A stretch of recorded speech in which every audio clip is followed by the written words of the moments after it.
আপনি নিশ্চয়ই প্রতিদিন আপনার মাথার উপর দিয়ে প্লেন চলে যেতে দেখেছেন, কিন্তু আপনি কি জানেন এই প্লেনগুলো তাদের যাত্রাপথের বহু জায়গায় একে অন্যের সাথে মিলিত হয়।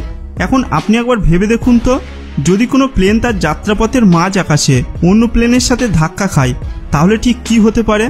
আসলে এভিয়েশন ইন্ডাস্ট্রিতে এমনই একটি ভয়াবহ দুর্ঘটনা ঘটেছিল। আজ আমরা এই ভিডিওতে সেই ঘটনার বিস্তারিত তথ্য জানার চেষ্টা করব, তাই ভিডিওটি শেষ পর্যন্ত দেখতে ভুলবেন না। 1 জুলাই 2002 রাত 8:48 বাস্কেরিয়ান এয়ারলাইন্সের ফ্লাইট 2937 মস্কোর ডোমোরোডোভো ইন্টারন্যাশনাল এয়ারপোর্ট থেকে স্পেনের বার্সেলোনার উদ্দেশ্যে যাত্রা শুরু করে। প্লেনটিতে 45 জন স্কুলের বাচ্চা সহ মোট 60 জন যাত্রী এবং 9 জন ক্রু মেম্বার ছিল। আসলে এটি একটি শিডিউল ফ্লাইট ছিল, যা প্রায় 4 ঘন্টা 20 মিনিটে 3000 কিলোমিটারের এই যাত্রাপথ অতিক্রম করবে।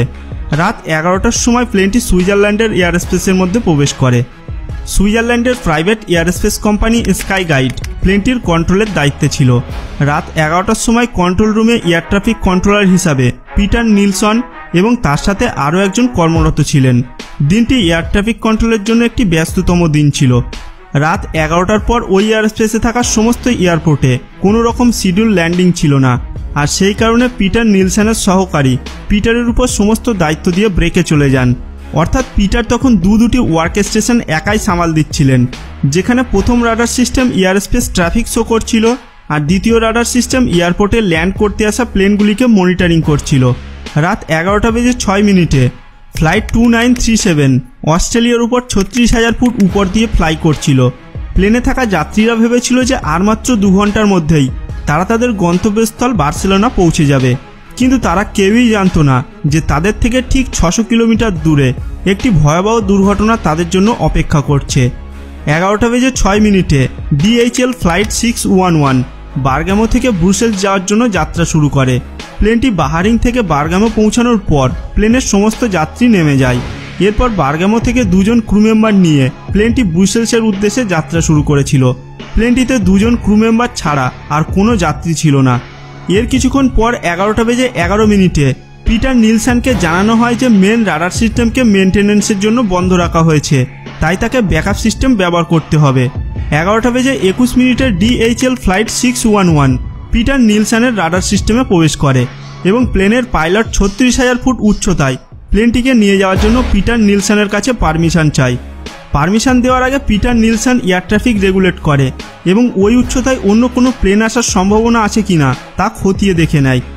কিন্তু তখনই সেকেন্ড রাডার সিস্টেমে ফ্লাইট AEF 1135 থেকে একটি মেসেজ আসে যে প্লেনটিকে পাশের এয়ারপোর্টে ল্যান্ড করতে হবে। এই কারণে পিটার নিজের কাজ ছেড়ে সেকেন্ড রাডার সিস্টেমের দিকে লক্ষ্য দেয়। পিটার পাশের এয়ারপোর্টের সাথে কন্ট্যাক্ট করার চেষ্টা করেন, কিন্তু তার ফোন ওয়ার্ক স্টেশন মেনটেন্যান্সের জন্য কাজ করছিল না। কিছুক্ষণের মধ্যেই পিটার আবার ফার্স্ট রাডার সিস্টেমে চলে আসে, কেননা তখনও ফ্লাইট AEF 1135 এর ল্যান্ডিং করতে 10 মিনিট বাকি ছিল। প্রথম রাডার সিস্টেমে চলে আসার পর পিটার DHL ফ্লাইট 611কে 36,000 ফুট উচ্চতায় ওড়ার পারমিশন দিয়ে দেয় এবং পুনরায় পাশের এয়ারপোর্ট টাওয়ারের সাথে কন্ট্যাক্ট করার চেষ্টা করেন। ঘটনাটি ঘটার ঠিক 2 মিনিট আগে পারমিশন দেওয়ার পর DHL ফ্লাইট 611 36,000 ফুট উচ্চতায় উঠতে থাকে। এদিকে ফ্লাইট 2937 যেটি বার্সেলোনা যাচ্ছিল সেটিও 36,000 ফুট উচ্চতায় ফ্লাই করছিল।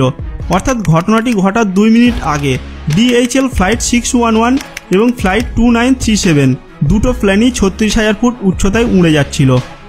এখানে বলে রাখা ভালো যে দুটি প্লেনের যাত্রাপথ সুইজারল্যান্ডের কাছে মিলিত হয়েছে। ঘটনাটি ঘটার প্রায় 45 থেকে 50 সেকেন্ড আগে পিটার সমস্যার জটিলতা উপলব্ধি করেন এবং তৎক্ষণাৎ ফ্লাইট 2937 এর উচ্চতা কমিয়ে 35,000 ফুট করার নির্দেশ দেয়।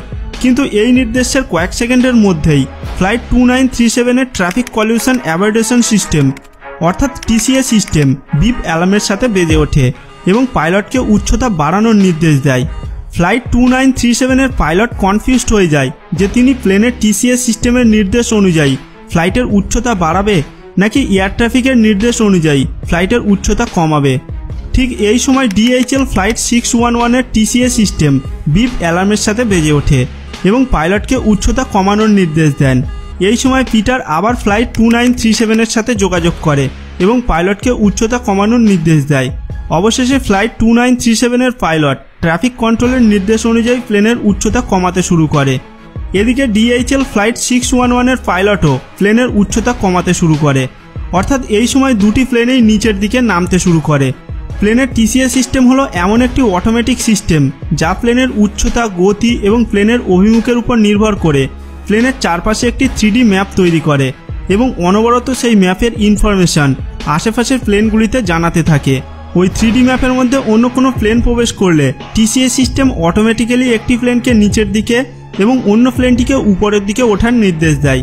কিন্তু পিটার নিলসনের নির্দেশে ফ্লাইট 2937 এর উচ্চতা কমাতে শুরু করায় পিটার ভেবেছিল সবকিছু ঠিকঠাক আছে, কিন্তু পিটার জানতো না যে DHL ফ্লাইট 611ও তার উচ্চতা কমাতে শুরু করেছে। ফ্লাইট 2937 এর সাথে কন্ট্যাক্ট করার জন্য DHL ফ্লাইট 611 এর সাথে পিটারের আর যোগাযোগ করা সম্ভব হয়নি। মেন রাডার সিস্টেম আন্ডার মেনটেনেন্সে থাকার কারণে পিটার ব্যাকআপ মোড ব্যবহার করছিল, যেখানে ভিজুয়াল HTC এর মতো গুরুত্বপূর্ণ ইনফরমেশন ডিসপ্লে হয় না, যা এই ধরনের পরিস্থিতিতে রেড অ্যালার্ম সহ তীব্র আওয়াজ করতে থাকে। এই কারণে পিটার এই ধরনের পরিস্থিতি উপলব্ধি করতে পারেনি।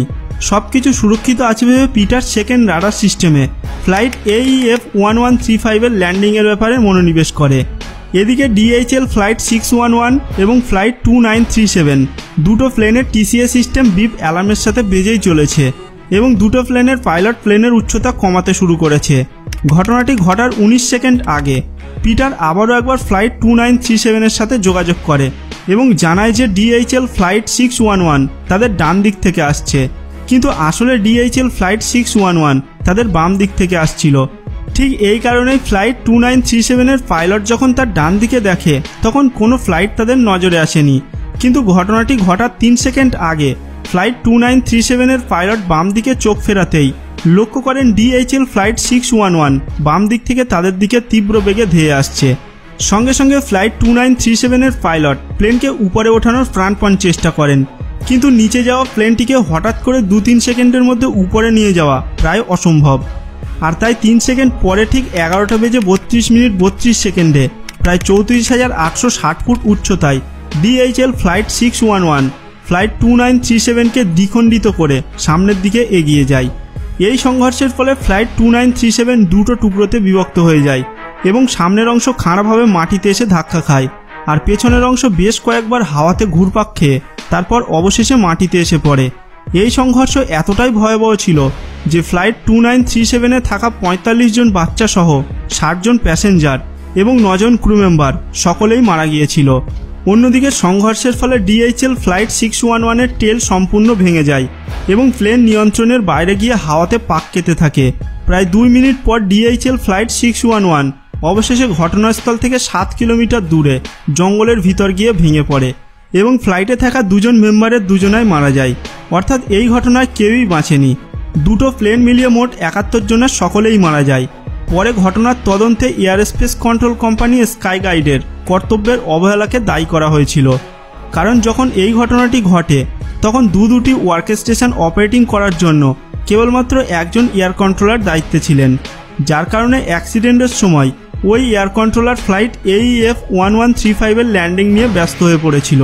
এছাড়া main radar image processing system মেনটেনেন্সের জন্য কাজ করছিল না, তাই পিটারকে বাধ্য হয়ে ব্যাকআপ সিস্টেম ব্যবহার করতে হচ্ছিল। কিন্তু ব্যাকআপ সিস্টেমে ভিজুয়াল HTC অ্যালার্মের মতো কোনো গুরুত্বপূর্ণ সিস্টেম না থাকায় পিটার দুর্ঘটনার কোনো ইন্ডিকেশন পায়নি। একটি বিশেষ রিপোর্ট থেকে জানা যায় যে প্লেন দুটি যখন একে অন্যের দিকে এগিয়ে আসছিল তখন ঘটনাস্থল থেকে 1080 কিলোমিটার দূরে জার্মানির একটি এয়ারস্পেস কন্ট্রোল রুমে কর্মরত একজন কন্ট্রোলার দুর্ঘটনার সম্ভাবনার কথা বুঝতে পেরেছিলেন। কিন্তু এভিয়েশন ইন্ডাস্ট্রির রুল অনুযায়ী কোনো কন্ট্রোলার তার এয়ারস্পেসের বাইরে কোনো প্লেনের সাথে কন্ট্যাক্ট করতে পারবে না। সেই জন্য তিনি প্রায় 11 বার পিটার নিলসনকে ফোন করে ঘটনার ব্যাপারে জানানোর চেষ্টা করেছিলেন, কিন্তু এদিকে মেনটেনেন্সে থাকার কারণে তারাই চেষ্টা সফল হয়নি। তো বন্ধুরা, আজকের ভিডিওটি এই পর্যন্ত।